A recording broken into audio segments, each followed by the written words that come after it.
नमस्कार स्वामी भक्तांनो, आज आपण ऐकणार आहोत एका स्त्रीच्या तुटलेल्या संसाराची, परस्त्रीच्या सावटाची आणि स्वामी कृपेने घडलेल्या अद्भुत चमत्काराची हृदयस्पर्शी कथा, जी तुमच्या डोळ्यात पाणी आणेल। चला तर मग सुरुवात करूया थरारक कथेला। संसार म्हणजे दोन जीवांचा विश्वास, दोन मनांचा आधार आणि देवाच्या कृपेवर उभा असलेला एक छोटासा संसार वृक्ष। पण कधी कधी त्या वृक्षावर वादळ येतं आणि त्या वादळाचं नाव असतं परस्त्रीचं सावट। ही गोष्ट आहे एका साध्या श्रद्धाळू स्त्रीची। तिचं नाव होतं माधुरी। माधुरी लहानपणापासून स्वामी समर्थांची भक्त। सकाळी उठल्यावर अक्कलकोट स्वामी समर्थ असा जप, घरात धूप, देवासमोर नतमस्तक होणं हा तिचा श्वास होता। तिचा नवरा अमोल स्वभावाने चांगला, पण थोडा बाहेरख्याली। सुरुवातीला संसार छान चालला होता, दोघेही आनंदात स्वप्न रंगवत होते। माधुरीला एकच विश्वास होता, स्वामी आहेत ना माझ्या पाठीशी। पण एक दिवस तिच्या आयुष्यात काळोख घेऊन आला। अमोलच्या ऑफिसमध्ये नवीन महिला आली, रूपवान, बोलकी, सगळ्यांशी लगेच मिसळणारी। सुरुवातीला माधुरीने काहीच विचार केला नाही। ऑफिस आहे, सहकारी असतीलच असं ती स्वतःलाच समजावत राहिली। पण हळूहळू अमोल बदलू लागला। फोन लपवणं, उशिरा घरी येणं, छोट्या छोट्या कारणांवरून रागावणं। माधुरीच्या मनात संशयाचा काटा टोचू लागला। एक दिवस तिने सहज अमोलचा फोन हातात घेतला आणि तिच्या पायाखालची जमीन सरकली। Messages, Hasre emoji, miss you, आज भेटूया। त्या क्षणी तिच्या डोळ्यासमोर अंधार दाटला। हात थरथर कापू लागले, हृदय जोराने धडधडू लागलं। तिला वाटलं, हे स्वप्न आहे का? ती रात्र तिच्यासाठी जीवघेणी ठरली। अमोलला विचारलं तर तो उलट तिच्यावरच ओरडला, तुला माझ्यावर विश्वास नाही का? माधुरी कोसळली। तिला वाटलं, मी कमी पडले का? माझ्यात काय कमी आहे? स्वतःलाच दोष देत ती रडत राहिली। संसारात परस्त्रीचं सावट पडलं की स्त्रीचं मन आधी मरतं, जिवंत असते, पण आतून तुटलेली। दुसऱ्या दिवशी सकाळी माधुरी देवघरात बसली। स्वामींच्या फोटोसमोर ती रडत म्हणाली, स्वामी, मी काय चूक केली? माझा संसार का उद्ध्वस्त होत आहे? तुम्हीच सांभाळा, मी आता खलोय। त्या दिवशी तिने उपवास धरला। संपूर्ण दिवस श्री स्वामी समर्थ हा जप करत राहिली। डोळ्यातून अश्रू वाहत होते, पण जप थांबत नव्हता। रात्र झाली, घरात शांतता होती, पण तिच्या मनात वादळ। अचानक तिला एक स्वप्न पडलं। ती अक्कलकोटच्या मठात उभी होती। समोर स्वामी समर्थ उभे, तेजस्वी, शांत, करुणामय।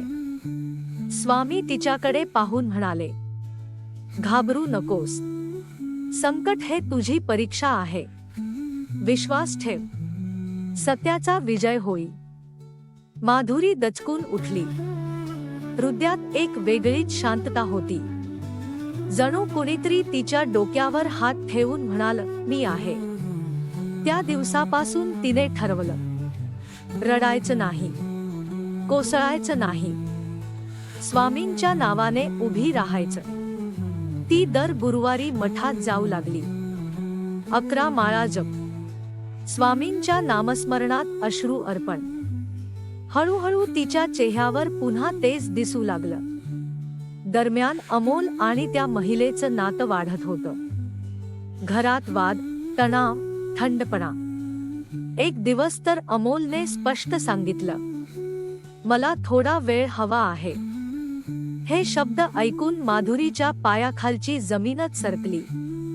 तिला वाटलं, आता सगळं संपलं। त्या रात्री ती घराबाहेर पडली. मनात विचार, जगण्यात अर्थ उरलाय का? डोळ्यांसमोर नदीचा पूल, खाली काळं पाणी. ती पुलावर उभी राहिली. डोळ्यातून धारा वाहत होत्या. तिने स्वामींचं नाव घेतलं. स्वामी, जर तुम्ही असाल तर मला थांबवा. आणि अचानक तिच्या मागून कुणीतरी जोरात हाक मारली. माधुरी. ती वळून पाहते तर तिचीच लहान मुलगी धावत येत होती. मुलगी रडत म्हणाली, आई, मला सोडून जाऊ नकोस. त्या क्षणी माधुरीच्या अंगावर शहारे आले. तिला आठवलं स्वामींचं स्वप्नातील वचन, घाबरू नकोस. ती गुडघ्यावर कोसळली. मुलीला मिठी मारून रडू लागली. तिला जाणवलं स्वामींनीच तिला थांबवलं. कारण त्या वेळेला मुलगी घरात झोपलेली होती. तिला कसं कळलं की आई पुलावर आहे. कोणीतरी अदृश्य शक्ती तिला तिथे घेऊन आली होती. माधुरीला त्या क्षणी स्वामींची प्रचिती आली. मी एकटी नाही, माझ्या पाठीशी स्वामी आहेत. ती घरी परतली. आतून अजूनही वेदना होत्या, पण आता भीती नव्हती. तिने ठरवलं, मी माझा संसार वाचवण्यासाठी लढेन, पण स्वतःला हरवणार नाही. आणि इथून सुरू झाला खरा चमत्कार. परस्त्रीचं सावट, पतीचा भ्रम आणि स्वामींची कृपा यांचा संगम कसा झाला. अमोलचं मन परत कसं फिरलं. त्या महिलेच्या आयुष्यात काय घडलं हे ऐकून अंगावर काटा येईल. पण त्या आधी चॅनलला सबस्क्राईब नसेल केलं तर पटकन करून घ्या आणि व्हिडिओला लाईक करा. आणि इथून सुरू झाला खरा चमत्कार. त्या रात्रीनंतर माधुरी पूर्णपणे बदलली. पूर्वी ती रडत होती, स्वतःला दोष देत होती, पण आता तिच्या डोळ्यात एक वेगळंच तेज होतं, विश्वासाचं तेज. ती रोज पहाटे 4 वाजता उठू लागली. देवघरात दिवा लावून स्वामींच्या फोटोसमोर बसत असे. श्री स्वामी समर्थ, श्री स्वामी समर्थ हा जप तिचा श्वास झाला होता. तिने एक संकल्प केला, 41 दिवस अखंड नामस्मरण आणि गुरुवारी उपवास. घरात तणाव अजूनही होता. अमोल तिच्याशी कमी बोलत होता. फोनवर हसणं, बाहेर जाणं सगळं सुरूच होतं. पण आता माधुरी त्याच्यावर ओरडत नव्हती. ती शांत होती. तिची शांतता अमोलला अस्वस्थ करू लागली. एक दिवस अमोलनेच विचारलं, तुला काहीच फरक पडत नाही का? माधुरी हसली आणि फक्त एवढंच म्हणाली, माझा विश्वास देवावर आहे. त्या उत्तराने अमोल गप्प झाला. त्याला अपेक्षा होती की ती भांडेल, रडेल, दोष देईल, पण तिची शांत ताकद त्याला हादरवून गेली. दरम्यान त्या महिलेच्या आयुष्यातही विचित्र घडामोडी सुरू झाल्या. ती आजारी पडू लागली. घरात भांडणं वाढली. तिच्या आईला अचानक गंभीर आजार झाला. एकदा ऑफिसमध्ये ती बेशुद्ध पडली. अमोल तिला हॉस्पिटलमध्ये घेऊन गेला. डॉक्टरांनी सांगितलं, तणाव खूप आहे, मानसिक थकवा आहे. त्या रात्री अमोल हॉस्पिटलच्या कॉरिडॉरमध्ये बसला होता. त्याच्या मनात अचानक माधुरीचा चेहरा आला. देवघरात बसलेली, शांत, जप करताना. त्याला पहिल्यांदाच अपराधीपणाची जाणीव झाली. मी काय करत आहे? जिच्यामुळे माझं घर आहे तिचाच विश्वास तोडतोय. त्या क्षणी त्याच्या फोनवर एक मेसेज आला. तो माधुरीचा होता. तू ठीक आहेस ना? देव तुझ्यासोबत आहे. एकही आरोप नाही, एकही तक्रार नाही, फक्त काळजी. अमोलच्या डोळ्यात पाणी आलं. दुसऱ्या दिवशी माधुरी गुरुवारी मठात गेली होती. ती स्वामींच्या चरणी डोकं ठेवून म्हणाली, स्वामी, मला माझा नवरा परत द्या. पण जबरदस्तीने नाही. त्याच्या मनात स्वतःहून सत्य जागा करा. त्या क्षणी मठातील पुजाऱ्याने तिला एक फूल दिलं आणि म्हणाला, स्वामी म्हणतात संयम ठेवा. माधुरीच्या अंगावर रोमांच उभे राहिले. त्या रात्री अमोलला एक स्वप्न पडलं. तो एका अंधाया रस्त्यावर चालत होता. समोर दोन वाटा, एक उजेडाकडे, एक काळोखाकडे. काळोखाच्या वाटेवर ती महिला उभी, उजेडाच्या वाटेवर माधुरी आणि त्याची मुलगी, आणि मध्ये उभे स्वामी समर्थ. स्वामींचा आवाज घुमला, चुकीच्या वाटेवर गेलास तर सर्व गमावशील. अमोल घाबरून उठला. त्याचं हृदय जोराने धडधडत होतं. पहाटे तो सरळ देवघरात गेला. माधुरी जप करत बसली होती. अमोल तिच्या पायाशी बसला आणि रडू लागला. मला माफ कर, मी चुकीच्या मार्गावर गेलो होतो. माधुरीच्या डोळ्यात अश्रू आले, पण त्या अश्रूंमध्ये वेदनेपेक्षा समाधान जास्त होतं. त्या दिवशी अमोलने त्या महिलेचा नंबर ब्लॉक केला.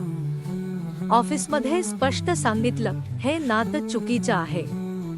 काही दिवसांनी ती महिला स्वतःच ट्रान्सफर घेऊन दुसऱ्या शहरात गेली. जाण्यापूर्वी तिने अमोलला एकच वाक्य म्हटलं, तुझ्या बायकोचा विश्वास खूप मोठा आहे, मी त्याच्या आड येऊ शकत नाही. अमोलला कळलं, ही केवळ परिस्थिती नव्हती, ही कोणीतरी अदृश्य शक्तीची योजना होती. घरात हळूहळू पुन्हा हसू परतलं. मुलगी आनंदाने खेळू लागली. अमोल दर गुरुवारी माधुरी सोबत मठात जाऊ लागला. एक दिवस तो स्वामींच्या फोटोसमोर उभा राहून म्हणाला, मला वाचवलं, माझा संसार वाचवलात. माधुरीच्या मनात एकच भावना होती, कृतज्ञता. तिला समजलं होतं, स्वामी सेवा म्हणजे केवळ फुल अर्पण करणं नाही, तर संकटातही विश्वास ढळू देणं. जर त्या रात्री पुलावर स्वामींनी तिची मुलगी पाठवली नसती, जर तिने हार मानली असती, तर आज तिचं आयुष्य संपलं असतं.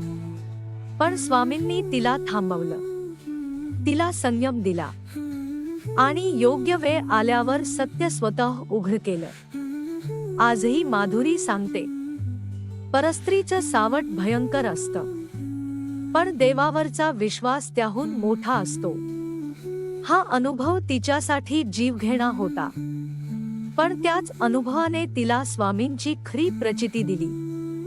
संसारात वादळ येतात, मन डळमळतं, विश्वास तुटतो, पण जो स्वामींच्या नावाला धरून उभा राहतो, त्याचा हात स्वामी कधीच सोडत नाही. भिवू नकोस, मी तुझ्या पाठीशी आहे. ही केवळ ओळ नाही, तर हजारो भक्तांच्या आयुष्याची सत्यकथा आहे. अमोलच्या आयुष्यात बदल झाला होता, पण जखमा अजून भरून निघाल्या नव्हत्या. विश्वास तुटला की तो परत जोडायला वेळ लागतो. माधुरीने अमोलला माफ केलं होतं, पण तिच्या मनातल्या वेदनेचे व्रण अजूनही ताजे होते. एकदा रात्री अमोलने शांतपणे विचारलं, तू खरंच मला माफ केलंस? माधुरी काही क्षण शांत राहिली. तिच्या डोळ्यात पाणी आलं. ती म्हणाली, माफ केले, पण विसरायला वेळ लागेल. त्या वाक्यात वेदना होती, पण राग नव्हता. त्या दिवसापासून अमोलने ठरवलं, मी फक्त शब्दांनी नाही, कृतीने विश्वास परत मिळवेल. तो ऑफिसमधून वेळेवर घरी येऊ लागला, फोन उघडपणे ठेवू लागला, माधुरी सोबत आणि मुलीसोबत वेळ घालवू लागला. हळूहळू घरातलं वातावरण बदलू लागलं. पण खरी परीक्षा अजून बाकी होती. एक दिवस अचानक त्या महिलेचा फोन आला. अमोलने तो स्पीकरवर घेतला. माधुरी समोरच बसली होती. ती महिला रडत होती. ती म्हणाली, माझं आयुष्य उद्ध्वस्त झाले. ज्याच्यासाठी मी सर्व काही केलं, तोच मला सोडून गेला. मला आता कळतंय, दुसऱ्याचा संसार तोडण्याचा प्रयत्न केल्याची शिक्षा मला मिळाली. अमोल आणि माधुरी दोघेही स्तब्ध झाले. ती पुढे म्हणाली, तुझ्या बायकोचा चेहरा माझ्या डोळ्यासमोर येतोय. तिच्या डोळ्यातली वेदना मला झोपवत नाही. फोन कट झाला. माधुरीच्या मनात क्षणभर द्वेष आला. हीच ती स्त्री जिने माझं घर मोडायला घेतलं होतं. पण लगेचच तिला स्वामींची आठवण झाली. स्वामी नेहमी सांगतात, द्वेषाने नाही, क्षमाशीलतेने विजय मिळतो. त्या रात्री माधुरीने स्वामींच्या फोटोसमोर बसून त्या महिलेच्या भल्यासाठी प्रार्थना केली. अमोल आश्चर्यचकित झाला. तू तिच्यासाठी प्रार्थना करतेस? माधुरी हसली. स्वामींनी मला वाचवलं. माझं कर्तव्य आहे की मी द्वेष नको ठेवू. त्या क्षणी अमोलच्या मनात तिच्याबद्दल अपार आदर निर्माण झाला. काही महिन्यांनी अमोलच्या ऑफिसमध्ये मोठी समस्या निर्माण झाली. कंपनीत कपात होणार होती. अनेक कर्मचाऱ्यांची नोकरी जाणार होती आणि त्या यादीत अमोलचंही नाव होतं. घरात पुन्हा संकटाचं सावट. अमोल खचला. मी इतक्या चुका केल्या, आता ही शिक्षा आहे. माधुरीने त्याचा हात धरला आणि म्हणाली, आपण आधीही संकटातून बाहेर आलो. स्वामी आहेत ना. त्या दिवशी दोघांनी मिळून मठात जाऊन नमस्कार केला. स्वामींच्या चरणी बसून अमोल रडला. माझ्या अहंकाराची शिक्षा झाली, पण माझ्या कुटुंबाला वाचवा. आश्चर्य म्हणजे 2 दिवसांनी कंपनीने नवा निर्णय घेतला. अमोलची नोकरी वाचलीच नाही, तर त्याला दुसऱ्या विभागात बढती मिळाली. त्याच्या वरिष्ठांनी सांगितलं, तुझ्यात प्रामाणिकपणा दिसतोय, आम्हाला तुझी गरज आहे. अमोलच्या अंगावर शहारे आले. त्याला जाणवलं, ही केवळ योगायोग नव्हता. त्या दिवशी घरी येऊन त्याने माधुरीच्या पायांवर डोकं ठेवलं. तुझ्या श्रद्धेमुळे आज मी उभा आहे. माधुरी म्हणाली, माझ्या श्रद्धेमुळे नाही, स्वामींच्या कृपेने. हळूहळू वर्ष सरलं. त्यांच्या संसारात पुन्हा आनंद, हसू, समाधान परतलं. एक दिवस मठात कीर्तन सुरू होतं. कीर्तनकार म्हणाले, संकट येत ते आपल्याला तोडण्यासाठी नाही, तर घडवण्यासाठी. माधुरीच्या डोळ्यात पाणी आलं. तिला तिचा पुलावरचा क्षण आठवला. तो काळोख, ते निराश मन. जर त्या दिवशी तिने हार मानली असती, तर आजचा आनंद तिला कधीच दिसला नसता. स्वामींची लीला अशीच असते. ते ताबडतोब चमत्कार दाखवत नाहीत. ते आधी संयमाची परीक्षा घेतात. परस्त्रीचं सावट तिच्या संसारावर आलं, पण त्या सावटातूनच तिच्या श्रद्धेचा प्रकाश उजळला. आज माधुरी इतर स्त्रियांना सांगते, संकटात स्वतःला संपवू नका. देवावर विश्वास ठेवा. स्वतःची किंमत ओळखा. अमोलही बदलला होता. तो दररोज स्वामींचा जप करतो. तो म्हणतो, मी चुकीच्या वाटेवर होतो, स्वामींनी मला परत आणलं. त्या महिलेबद्दलही बातमी आली. ती आता आध्यात्मिक मार्गावर आहे. ती म्हणते, मी दुसऱ्याचा संसार मोडण्याचा प्रयत्न केला, पण त्या स्त्रीच्या क्षमेमुळे मला नवजीवन मिळालं. असं म्हणतात, जिथे स्वामींचं नाम असतं, तिथे विनाशाचं वादळही शेवटी शांत होतं. माधुरीच्या आयुष्यातील तो जीवघेणा अनुभव आज तिच्या श्रद्धेचा आधार बनला आहे.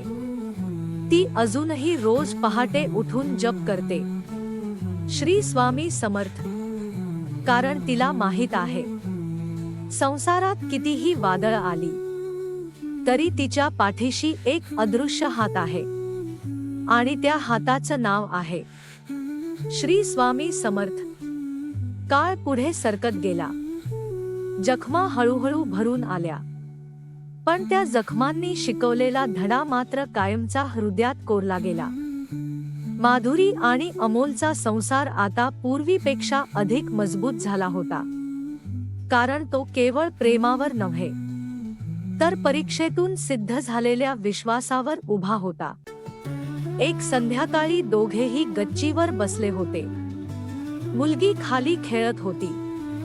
आकाशात मावळणारा सूर्य आणि मनात आठवणींचा प्रवाह. अमोल हळूच म्हणाला, तुला आठवतं का तो काळ? मी किती आंधळा झालो होतो. माधुरी शांतपणे म्हणाली, तो काळ आपल्याला तोडायला आला नव्हता, आपल्याला घडवायला आला होता. त्या वाक्यात तिचं संपूर्ण परिपक्वत्व दिसत होतं. परस्त्रीचं सावट हे केवळ एका स्त्रीचं अस्तित्व नसतं. ते असतं मोहाचं, अहंकाराचं आणि दुर्लक्षाचं सावट. जेव्हा पती पत्नीमध्ये संवाद कमी होतो, जेव्हा कृतज्ञता संपते, तेव्हा अशा सावल्या घरात शिरतात. माधुरीने स्वतःही बदल केला होता. ती केवळ रडणारी, सहन करणारी पत्नी राहिली नव्हती. ती आत्मविश्वासाने उभी राहणारी, स्वतःची किंमत ओळखणारी स्त्री झाली होती. ती आता परिसरातील महिलांना मार्गदर्शन करू लागली. गुरुवारी नामस्मरणाचा छोटा गट सुरू केला.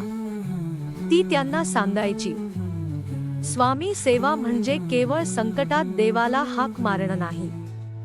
स्वामी सेवा म्हणजे रोजच्या आयुष्यात प्रामाणिक राहणं, संयम राखणं आणि स्वतःचा सन्मान जपणं. एक दिवस त्या गटात एक नवीन स्त्री आली. तिच्या डोळ्यात भीती आणि वेदना स्पष्ट दिसत होती. तिने सांगितलं, माझ्या संसारातही परस्त्रीचं सावट आलंय. मला जगावंसं वाटत नाही. माधुरीच्या अंगावर शहारे आले. तिला स्वतःचा पुलावरचा क्षण आठवला. ती त्या स्त्रीचा हात धरून म्हणाली, मी सुद्धा त्या टप्प्यावर गेले होते, पण स्वामींनी मला थांबवलं. आज मी उभी आहे, कारण मी हार मानली नाही. त्या दिवशी माधुरीला जाणवलं, तिचा जीवघेणा अनुभव व्यर्थ गेला नाही. तो इतरांसाठी दीपस्तंभ बनला. दरम्यान अमोलही बदलत गेला. तो केवळ कर्तव्य म्हणून नव्हे, तर मनापासून कुटुंबाकडे लक्ष देऊ लागला.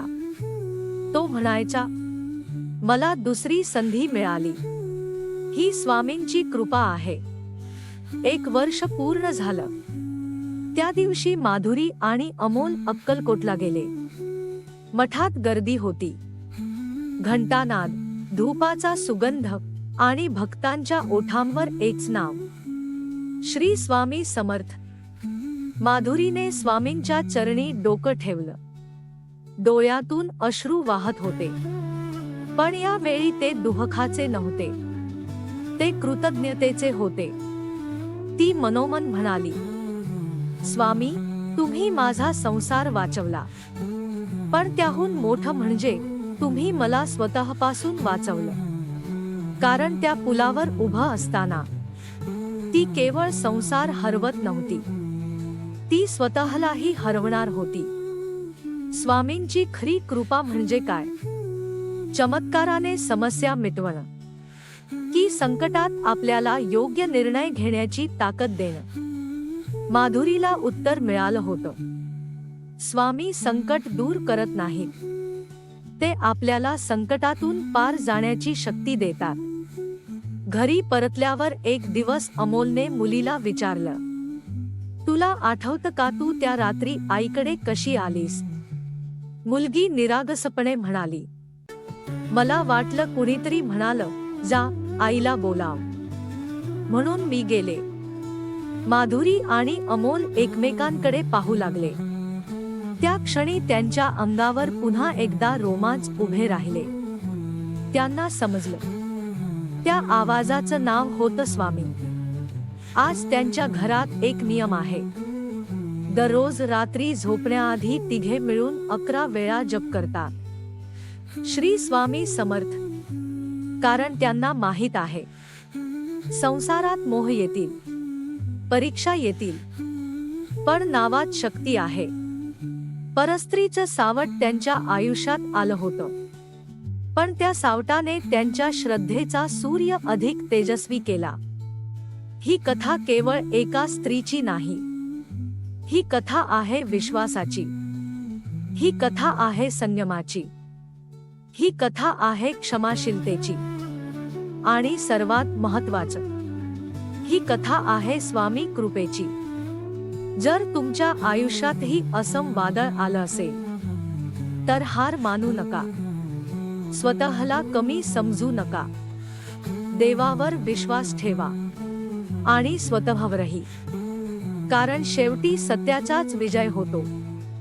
आणि जिथे स्वामींचं नाव आहे, तिथे अंधार कायमचा राहत नाही. माधुरी आजही पहाटे उठून दिवा लावते आणि शांतपणे म्हणते, भिऊ नकोस, मी तुझ्या पाठीशी आहे. त्या वाक्यात तिचं संपूर्ण आयुष्य सामावलेलं आहे. श्री स्वामी समर्थ.